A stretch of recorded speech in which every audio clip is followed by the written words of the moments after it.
We're rolling into week 5. We're looking at the wide receivers off the waiver wire. We got some wide receivers to pick up this week to look at to help your teams. We're looking at the top wide receivers. We're looking at some more to help you for those deeper leagues as well. But before we dig in today, you need to click that subscribe button right now. We go deeper on the waiver wire than anyone else.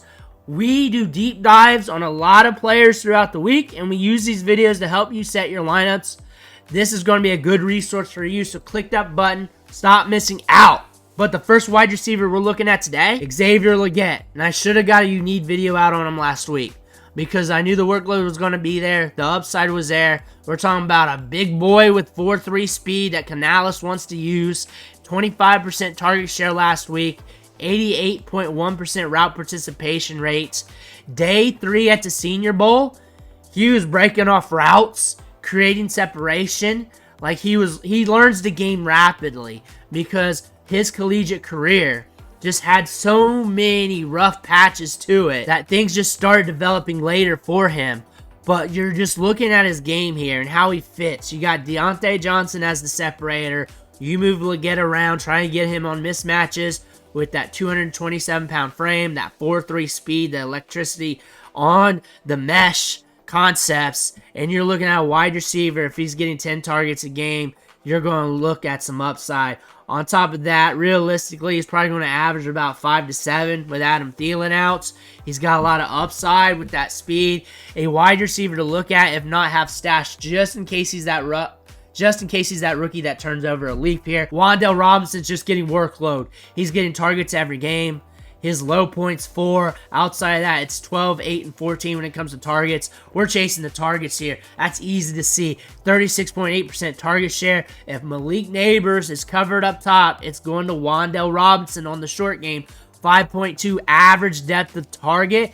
I'm fine with it if you're racking up double-digit targets when you're getting a low ADOT like that. We're due to score more touchdowns when you're getting double-digit targets. When you're getting 8 or more a game, that's looking very good. I think there's going to be opportunity to score more fantasy points in the future. Tutu Atwell is currently the wide receiver for the Rams. However, there's a carousel effect going on here, so I just have them all listed. Demarcus Robinson, Tutu Atwell, and Jordan Whittington were the leaders in routes ran last week, and the targets are just going all over the place. Jordan Whittington got 8, Tutu got 6. Demarcus Robinson, though, had an 8 out of 15, so he's getting a lot of deep targets. Tutu Atwell's got the speed, so he's got something different compared to the other wide receivers. Tyler Johnson lives around the line of scrimmage, so if you're in matchups where the ball's got to be flying, it ain't going to go to him. Plus, he doesn't have the speed to get you consistent yak. Demarcus Robinson's the safe play considering his history. Tutu Atwell's pretty safe as well. Safe in regards as a waiver wire pickup who's going to get work. Jordan Whittington might be the guy who's emerging here. Might be the guy, even when the vets come back, might be getting worked in a little bit more down the line of the season as they want to see what they got in him. He looked good in training camp. He's a very good route runner. He's very strong at the catch point. He's got a my ball mentality. He's a player to watch as well. Josh Downs, a 32% target share. Back-to-back games where we're racking up targets instantly right back from the injury. We're getting after it. 5 targets in week 3, 9 in week 4. That's a very good sign. He works very well with Joe Flacco in the offense, so if Flacco's back for more weeks anywhere down the line, you might be looking at Josh Downs. You might be looking at him anyways because he's going to get a lot of work in the passing game. Jonathan Mingo, the other Panthers wide receiver, he ran on 90% of the routes. That is something to look at. And athletically, spreadsheet comparison is very comparable to Xavier Legette. They're different players, but on the spreadsheet, they're very comparable coming out of college. They're both got good size and good athleticism. They're different. Mingo's different at the catch point downfield, where Legette will really shift you up with that speed on the crossing routes, gets you yards after the catch, and he's underrated on the route running, but still needs to develop more. But the thing is, Mingo was looking good in training camp, and the thing about this, he showed you that he earned opportunity with that 90% route participation rate. He could be a sneaky player in deeper leagues. Jakobi Meyers, everybody's looking to pick him up. 10 targets. Whenever a player's on the waiver wire gets 10 targets, 100% route participation rate, running a lot of routes, you're going to look at him. Caught 5 balls, 49 yards. That was okay production-wise. those 10 targets you're going after. Same thing with Trey Tucker. He had that touchdown on the run. Also 6 targets in this matchup, a 25% target share.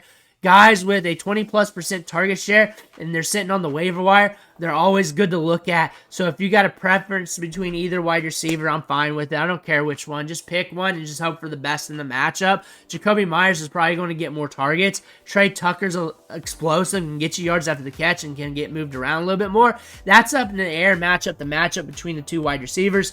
Jeudy gets a lot of work. He's an underrated wide receiver on the waiver wire because he's on the Browns and he has Deshaun Watson. He's been decent in fantasy production. He shouldn't really be on waivers, but he's rostered in just 65% of leagues on Sleeper. Ran 39 routes, got a 28% target share, 9 targets.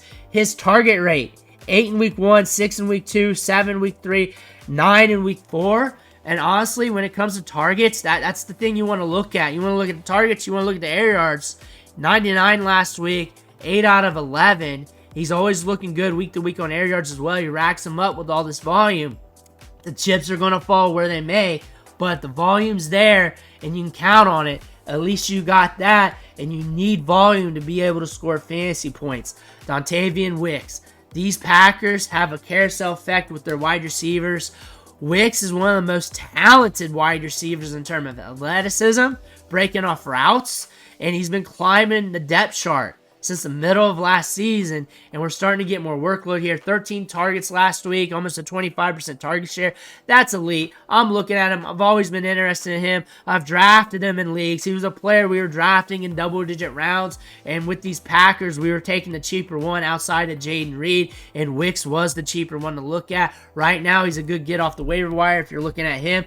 Romeo, Doubs, kind of similar. He's a player that's going to be up and down off the waiver wire for you guys, and it's going to be like that all year, and it was like that last year as well. A 91.1% route participation rate, 8 targets. You're chasing the workload. He's always going to get workload, and sometimes that amounts to fantasy points, and just sometimes it doesn't for Romeo Doubs. Jalen Polk, a 22% target share is what you're looking at. But you hate this offense. It's not going to supply fantasy production, but he's a rookie that's flashing, and you may want to have that stash. I look at him as a stash, but I don't recommend stashing wide receivers. I rather stash running backs, and I'd rather have Xavier Legette stashed out over Polk right now because it looks like he's getting more money targets and more of a money situation when it comes to production. Plus, Kendrick Bourne's coming back, and Kendrick Bourne is a player that could suck up target share, and he could be back sooner than later on the field because he's practicing this week. JuJu Smith-Schuster because he's the Chiefs wide receiver, and Rashee Rice went down, so we're looking at this entire depth chart to see what changes and what players to go after. Justin Watson is one of my favorite guys here, and I like him for deeper leagues. I like him for DFS, for deep tournaments. 11% target share, but he's always going to get a good average depth of target. He's a guy that's just going to randomly splash, have big games on random games here and there, and a guy to look at as a what-the-heck pickup just about any game he's playing in. And now that opportunity is going to ramp up a little bit, and that route participation rate's what you're going to want to look at for him because he's never going to have like 10 targets a game. That means he could get a deep ball here and there on any given week, and maybe that can help you out. Skyy Moore, I'm not interested, but a lot of people are. He's going to get a little bit more volume, but I look for JuJu to supplant him. Skyy Moore really hasn't been doing anything these last few years. However, he could be a guy in the mix. He has been on the field this year getting some snaps. That being said, he might be getting some opportunity that might funnel his way.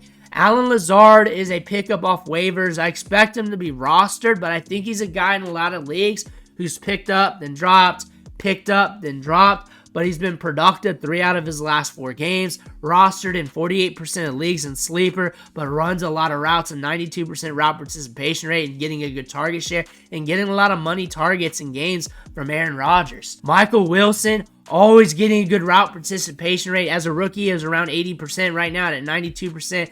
7 targets last week. Didn't really amount to fantasy points, but if you're chasing the workload like we should be, the targets are going to come in the right game scripts. He's a guy that's going to be there on waivers every single week. He's going to be picked up randomly to be played in the right matchups. Same thing with Gregg, Dortch. These guys aren't over-the-moon prospects. They're good wide receivers for what they are. They're going to get volume, but really it's just about the game script, about the game flow. If the targets go their way, if they bring them in, if you get lucky, but the workload's there. They're running on a lot of routes. There are opportunities for these wide receivers, and both of them, if at least one of them, will be on waivers on any given time as a pickup. And when you pick them up, you know they're going to run at least 80% of the routes, and there is going to be an opportunity for them any given week to do something for you. Maybe not every week or a lot of weeks, but the opportunity will always be there.